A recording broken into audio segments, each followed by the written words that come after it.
Evet değerli arkadaşlar, tekrar merhabalar. İngilizce hikaye kitabı okuma etkinliğimize kaldığımız yerden devam ediyoruz. Zannedersem 5. bölüme geçtik. Başlayalım. Bakalım hikayemiz nasıl gidecek. Hep birlikte göreceğiz.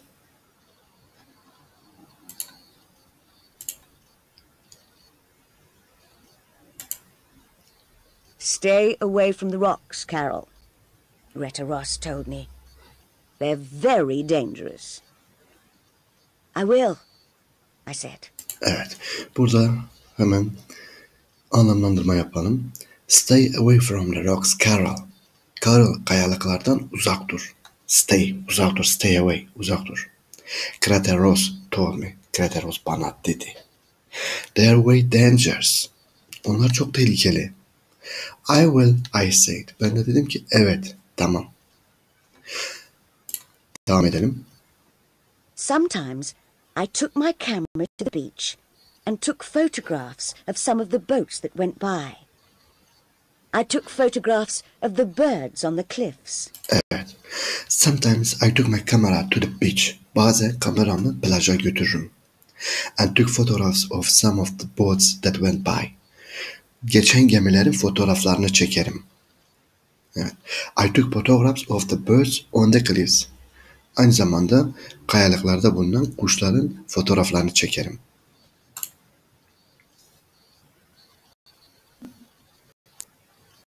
There were other small islands near our island, and boats with tourists stopped at them. But no boat stopped at our island. Evet. There were other small islands near our island. Adamızın yanında birkaç ufak ada da var. Yani diğer adalar da var. And boats with tourists ve turistlerle dolu. Yani turistlerle dolu botlar stopped at them. O kayalıklarda, o adalarda durur. O adalarda durur. But no boat stopped at our island. Fakat bizim adamızda hiçbir bot durmaz. They kept away from the dangerous rocks. Tony was right. The island did not have visitors. Evet. They kept away uzak durmak. They kept away from the dangerous rocks. Tehlikeli kayalıklardan uzak dururlar. Tehlikeli kayalıklardan bak. Tehlikeli kayalıklardan uzak dururlar. Tony was right. Tony haklıydı. The island didn't have visitors. Adanın yani üstünde yaşadığımız adanın hiçbir ziyaretçisi yoktu. One day, I was walking back to the house and had my camera with me. I stopped and looked at the big house. Bir geri gelip orayı anlatalım. One day I was walking back to the house. Bir gün eve geri dönüyordum. Yani yürüyerek dönüyordum. And had my camera with me. Kameram üzerimdeydi. I stopped and looked at the big house. Yani durdum ve bu büyük eve bir baktım. Evet, devam edelim. I stopped and looked at the big house. Mr. Duncan was working in the garden in front of it. At first, he didn't see me. Bay Duncan was working on the garden. Bay Duncan evin önündeki bahçede çalışıyordu. In front of it. At first, ilk başta he didn't see me. Beni görmedi. Didn't see me. I'm going to take a photograph of the house, I thought. The sun is in just the right place, and it will make a good picture. I'm going to take a photograph of the house. I thought. Düşündüm ki evin fotoğrafını çekmeliyim. I'm going to take a photograph of the house. The sun is in just the right place. Güneş tam doğru yerde. And it will make a good picture. Ve güzel bir resim olacak. I looked at the building through my camera and took the photograph. Mr. Ross was coming out of a door. He was in my picture too, and he looked angry. Evet. I looked at the building through my camera. Kameramdan binaya baktım. And took the photograph. Resmi çektim. Mr. Ross, Bay Ross was coming out of the door. O anda Bay Ross kapıdan dışarıya çıkıyordu. He was in my picture too. O da benim resmin içerisindeydi. O da bakın, o da he was in my picture too. D'da ikini veren bu arkadaşlar. O da. Evet. O da benim resmimin içerisindeydi. And he looked angry. Ve kızgın gözüküyordu. Kızgın gözüküyordu. That's all right, I thought. It's still a good photograph. That's all right. I thought. Düşündüm ki bir sıkıntı olmaz. It's it's a, it's still a good photograph. Ne de olsa güzel bir fotoğraf. Evet. But Mr. Duncan was running across the grass. He came quickly up to me and said, "Give me your camera." He looked very worried. Evet. Fakat Bay Duncan was running across the grass. Bay Duncan otların arasından hızlıca koştu geldi. He came quickly up to me. Hemen benim yanıma geldi. Quick up to me. And said ve dedi ki, give your camera. Give me your camera. Kameranı bana ver. He looked very worried. Çok kızgın gözüküyordu. What's wrong? I asked in surprise. I gave him the camera. Bir kere gelelim. Sıkıntı nedir? Yani yanlış olan nedir? Ne oldu? Gibisinden. Asked in surprise. Şaşkınlıkla cevap verdim. Sordum. I gave him the camera. Ona kamerayı verdim. Devam ediyoruz. I asked in surprise. I gave him the camera. Never take photographs of Mr. Ross, he said. And then he opened the back of my camera and took out the film. Evet. Never take photographs of Mr. Ross. Bay Ross'un hiçbir zaman fotoğrafını çekme, dedi. And then he opened the back of my camera ve kameramın arkasını açtı and took out the film. Filmi dışarıya çıkardı. Hey, what are you doing?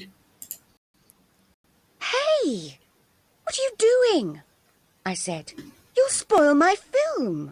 Evet. Hey, what are you doing? I said. Yani ne yapıyorsun diye sordum. You will spoil my film. Filmi berbat ettin. You will spoil berbat etmek arkadaşlar. You will spoil my film. But he didn't stop. Sorry, he said, and he put the film into his pocket. But no pictures of Mr. Ross. He doesn't like people to take pictures of him. But he didn't stop. Fakat o durmadı. Sorry, he said. Üzgünüm dedi. And he put the film into his pocket. Ve filmi cebine soktu. Dedi ki, but no pictures of Mr. Ross. Bay Ross'un hiçbir zaman resmini çekme. He doesn't like people to take pictures of him. İnsanların onun resmini çekmesinden hiçbir zaman hoşlanmaz. He doesn't like, hoşlanmaz. Devam ediyoruz arkadaşlar. Mr. Ross was watching us. He saw the camera, and he saw Mr. Duncan take out the film. But he said nothing. Mr. Ross, Bay Ross was watching us.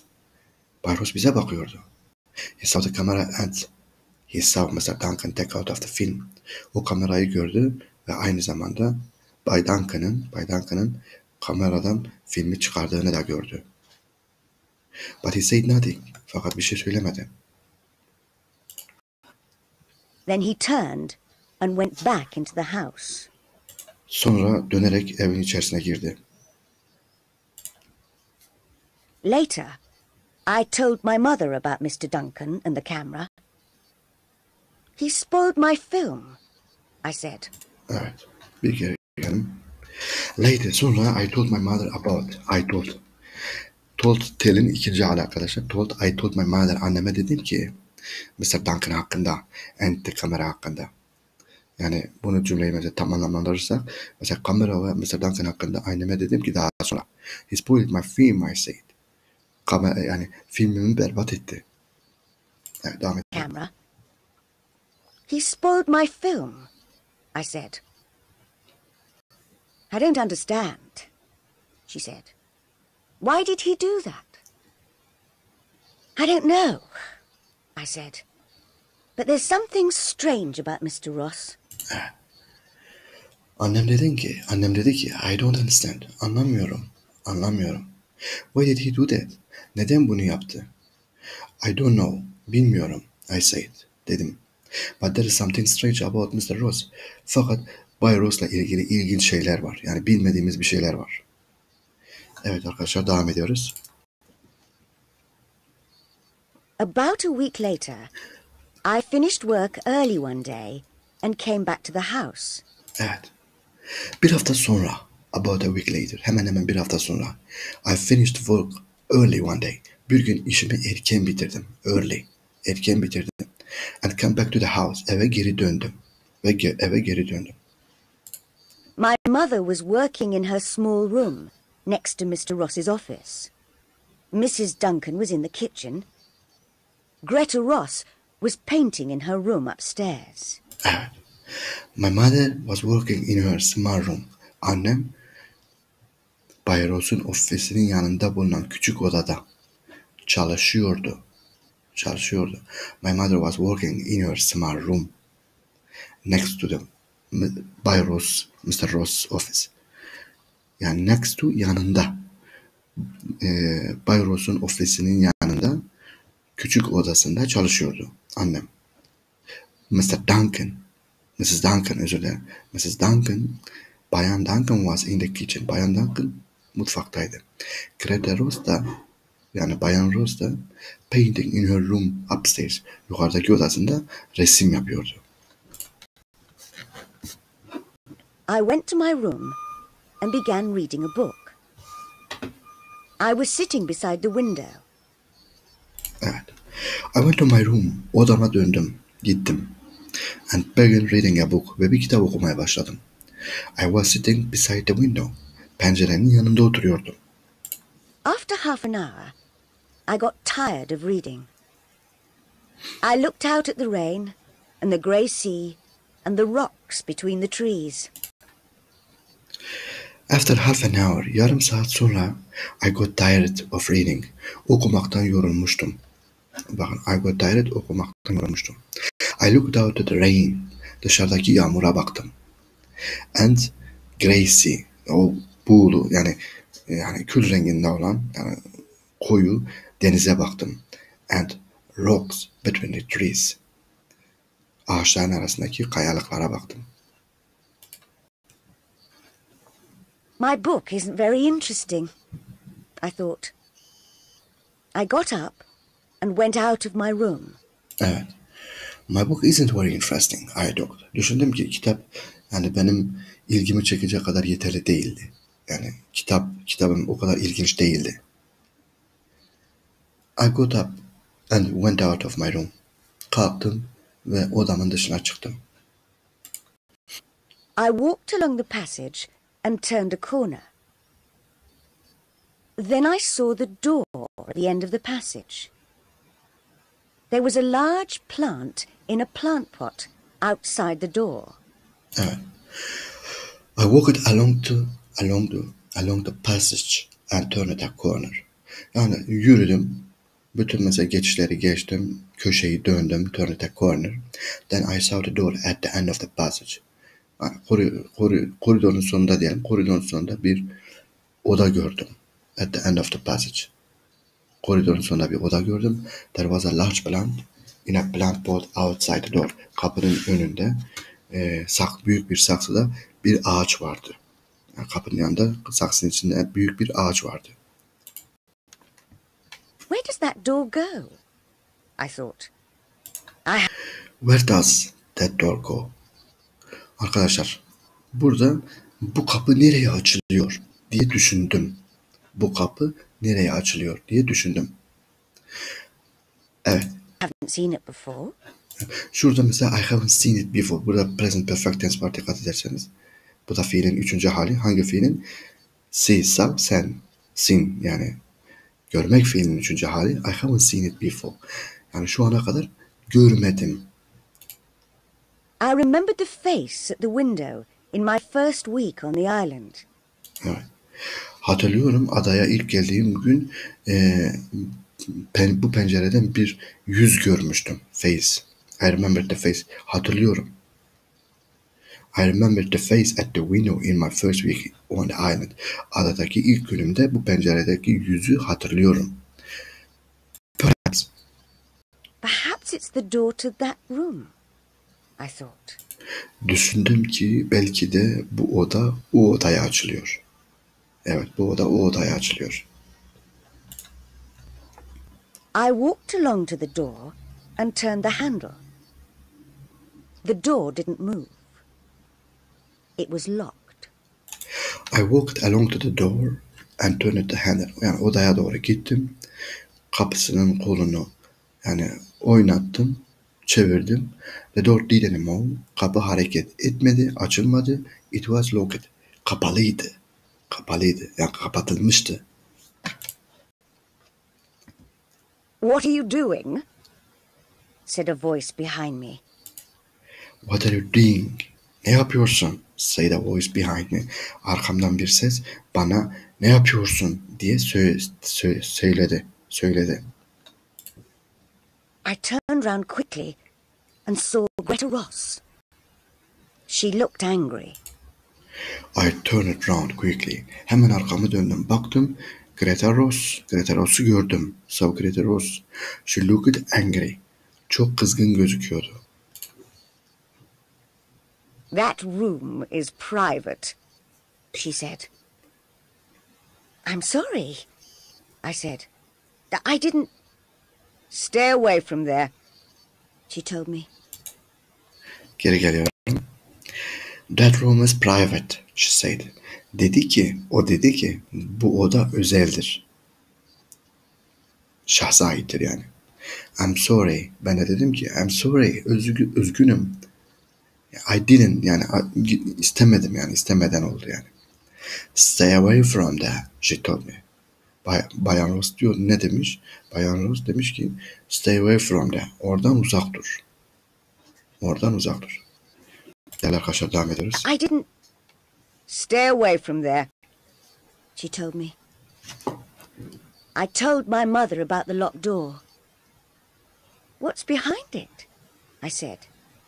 Is it a secret? Evet. I told my mother about the locked door. Bu kilitli kapı hakkında anneme bahsettim. Bu kilitli kapı hakkında anneme bahsettim. What's behind it? Arkasında ne var? Dedim. Is it a secret? Bir giz mi? Bir sır mı var? I don't know, said my mother.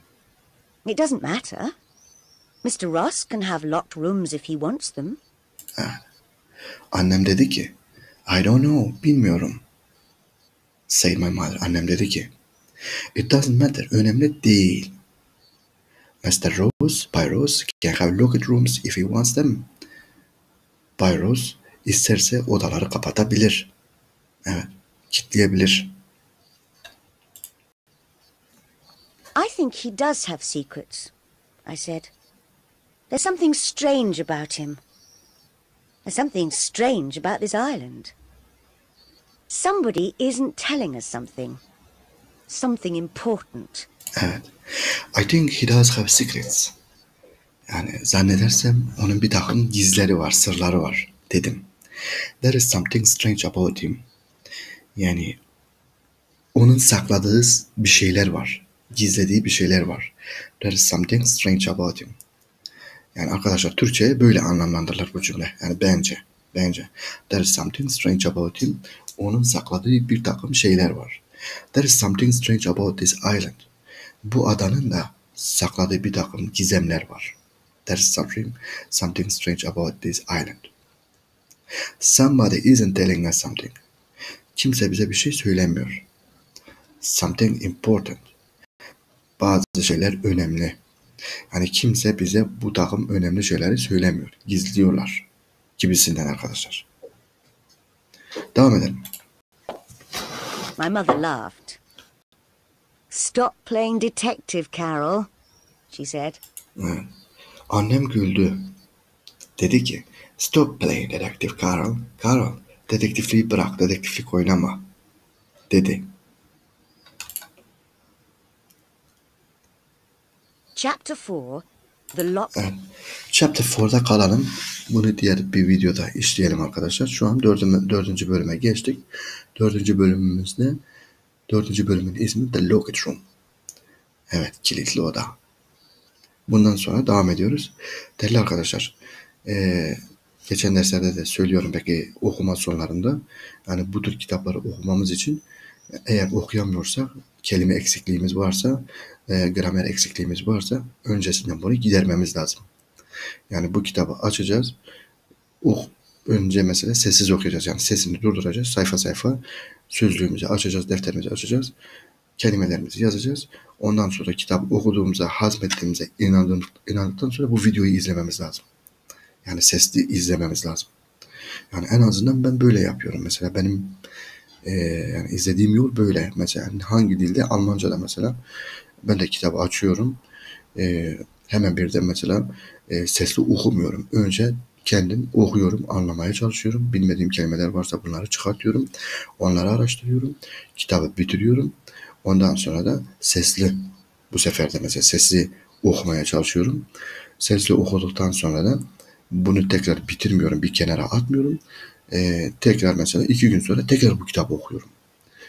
Ta ki mesela o kelimeler kafamda yani yer edinebilsin diye, o kelimeleri ezberleyebileyim diye. Yani devamlı mesela bu tür kitapları okumamız lazım. Bir arşivimizin olması lazım aynı zamanda. Yani ben bu videoları üretiyorum ama bu videoların yanında başka videolar da vardır mesela. YouTube'da bulabilirsiniz ya da bilmiyorum değişik kaynaklarda bulabilirsiniz. Böyle bir arşiviniz olması lazım. Bu kitaplara tekrar dönüş yapmanız lazım. Çünkü buradaki kalıpları ondan sonra benim mesela çevirme tarzımı mesela anlayabilmeniz için yani tekrardan bu videoların izlenmesi gerek. Bu bir defa izlenip atılacak video değildir yani. Değerli arkadaşlar, bir sonraki dersimizde görüşmek dileğiyle.